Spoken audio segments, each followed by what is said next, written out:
Jurors in the trial of former Minneapolis police officer Derek Chauvin hearing today from Christopher Martin, the clerk at Cup Foods who received the counterfeit $20 bill from George Floyd on the day he died. When I saw the bill, I noticed that it had a blue pigment to it. The prosecution playing surveillance video from both inside and outside the store as Martin described how he felt that day. Disbelief and guilt.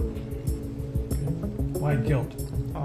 If I would have just not taken the bill, this could have been avoided. The jury today hearing from 61-year-old Charles McMillan, who lives right there in that South Minneapolis neighborhood. McMillan breaking down as he hears George Floyd call for his mother all over again. Mr. McMillan, do you need a minute? Chauvin is facing manslaughter and second and third degree murder charges to which he has pleaded not guilty. The three other officers involved in Floyd's death go on trial later this year. President Biden in Pittsburgh unveiling the details of his massive $2 trillion infrastructure proposal that he says will help boost the American economy. It's not a plan that tinkers around the edges.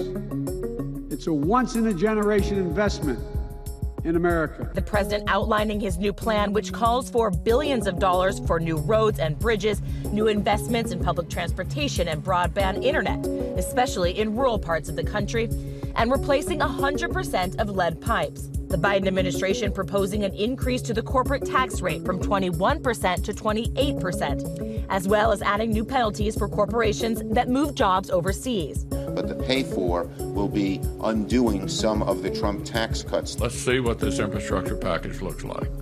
If it's a Trojan horse for a massive tax increase, put me down as highly skeptical.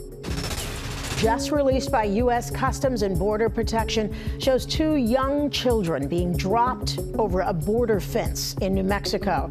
We're told those children were 3 and 5 years old and from Ecuador.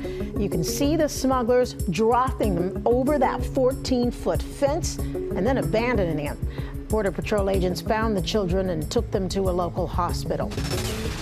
Police say this man, 38-year-old Brandon Elliott, is behind bars, arrested on charges of felony assault as a hate crime after this brutal beating of a 65-year-old Asian woman. Authorities say surveillance video shows Elliott violently kicking the woman to the ground and then repeatedly on the head. They say he also made anti-Asian statements telling the woman she didn't belong here. Tonight we're learning that 38-year-old Elliott served 17 years in prison for killing his own mother. He was released on a lifetime parole in November 2019. Real Housewives of Salt Lake City star Jennifer Shaw under arrest. She's facing up to 50 years in jail after being accused of defrauding hundreds of victims in an alleged massive telemarketing scam. In this town, I'm Queen Bee and MVP. She's now being federally charged with conspiracy to commit wire fraud and money laundering. Authorities alleging that for nearly 10 years, she pushed so-called business opportunities on vulnerable, often elderly working-class people, only to steal their money. Authorities also alleging she sold lists of potential victims' personal information for them to be repeatedly scammed. Stuart Smith, one of Shaw's assistants, was also arrested. He is facing the same charges as an alleged co-conspirator. Delta Airlines lifting one of its COVID restrictions. The air carrier says it is now making middle seats available again. Delta was the last airline to still block the seats to help with social distancing. The airline says the policy will end May 1st as vaccinations become more widespread and confidence in travel increases. Snacks service will return in mid-April, and tickets that were going to expire this year will be extended through next year. Masks will still be required on flights.